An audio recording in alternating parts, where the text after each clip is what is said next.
అస్సలాము అలైకుం వరహమతుల్లాహి వబర్కాతు. ప్రియ సోదర సోదరీమణులారా, ప్రవక్త ప్రవచనం కార్యక్రమంలో భాగంగా ఈనాటి హదీసు హజరత్ అబూ హురైరా రజియల్లాహు తాలా అన్హు వారి ఉల్లేఖనం ప్రకారం దైవ ప్రవక్త మహనీయ ముహమ్మద్ సల్లల్లాహు అలైహి వసల్లం వారు ఈ విధంగా ప్రవచించారు: మీలో ఏ ఒక్కడు మరణాన్ని కోరుకోవద్దు, ఎందుకంటే అతడు పుణ్యాత్ముడైతే బ్రతికుండి పుణ్యపథంలో నడిచే భాగ్యం కలుగవచ్చు. అదే అతడు పాపాత్ముడైతే తౌబా చేసి దైవాన్ని ప్రసన్నునిగా చేసుకునే వీలుంది.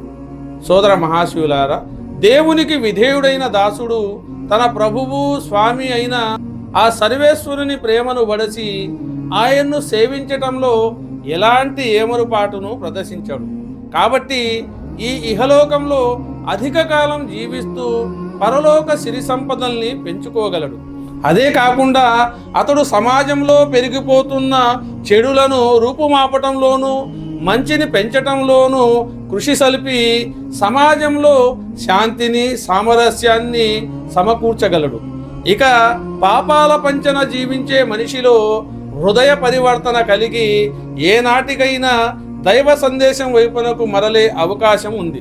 దైవ సాన్నిధ్యంలో తన పాపాలకు పశ్చాత్తాపం చెంది తౌబా చేసి తన చెడు నడతల్ని త్యజించను వచ్చు.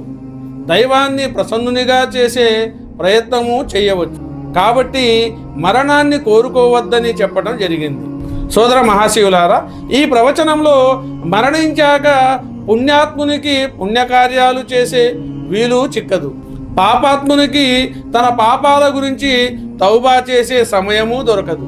కనుక సోదర మహాశివులారా, ఈ హదీసులో ప్రస్తావించిన విధంగా జీవించే అవకాశాన్ని ఆ దైవం మనందరికీ ప్రసాదించాలని కోరుకుంటూ మరొక హదీసుతో మిమ్మల్ని మళ్ళీ కలిసే ప్రయత్నం చేస్తాను. అంతవరకు సెలవు. అస్సలాము అలైకుం వరహమతుల్లాహి వబర్కాతుహు.